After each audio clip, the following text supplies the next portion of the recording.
This is the area of Moorfields, just outside of the city of London, the old London. And this is where John Wesley, the founder of Methodism, lived.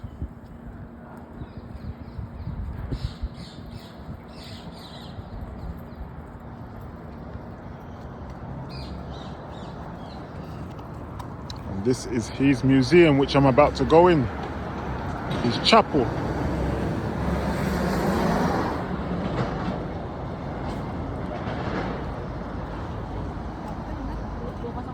And here is the statue of John Wesley. So the world is my parish. He said that because he got banned from preaching in the Anglican churches. So he was an itinerant preacher. He moved around and preached throughout England and also the USA, which was British America at that time. So this is John Wesley's chapel, the entrance, and his museum, which is actually underground.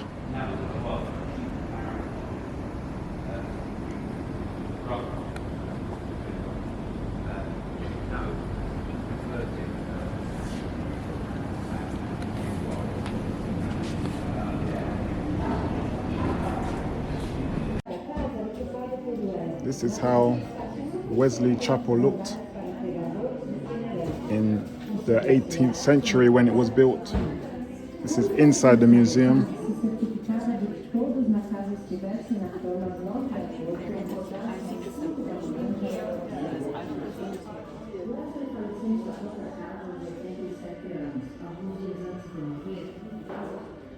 John Wesley preached open air, which was quite new in the 18th century because he had been banned from preaching in the Anglican church.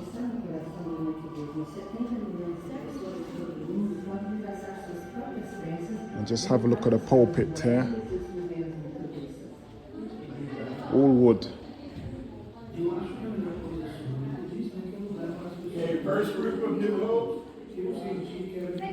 And then this is the display of the hymn books. Charles Wesley, John Wesley's brother, wrote thousands of hymn books, and he was famous for doing that.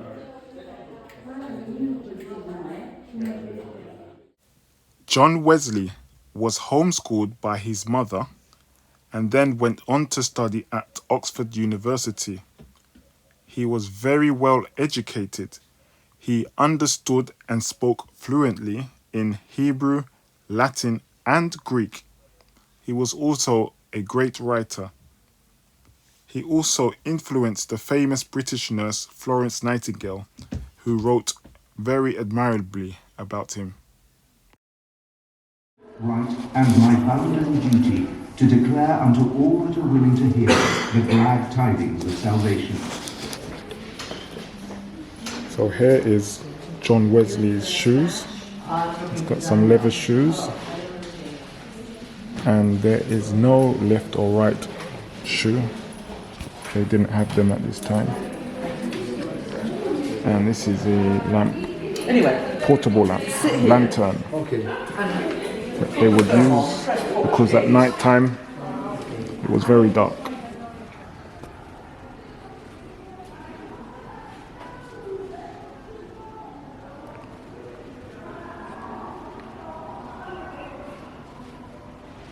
This is Wesley's chapel.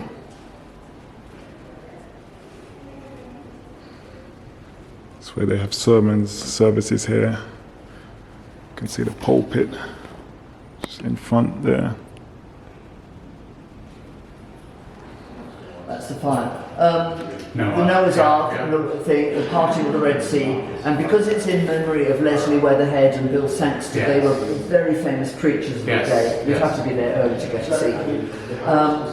But they worked with street people, so you've got families and prostitutes and all the rest of it. And then you've got water into wine at the Canaan wedding, and then you've got Jesus being baptized by John.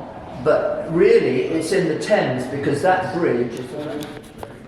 So, I was told by one of the tour guides here that each one of these pillars are from each or a different continent in the world. So for example, one from Asia, one from Africa, etc.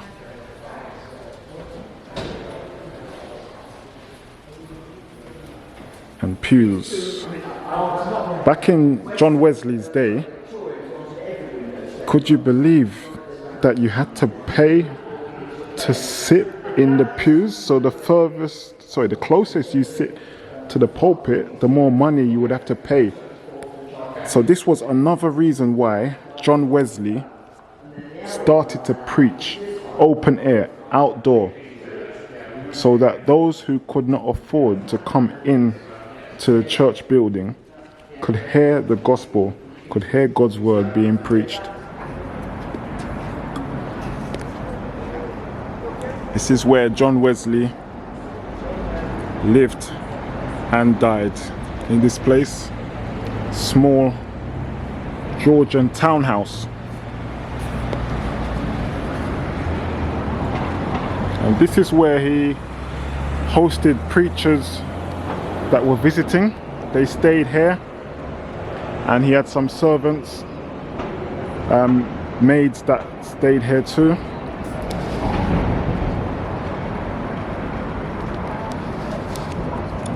Like I said, this is just outside of the original London, the old London, the city of London.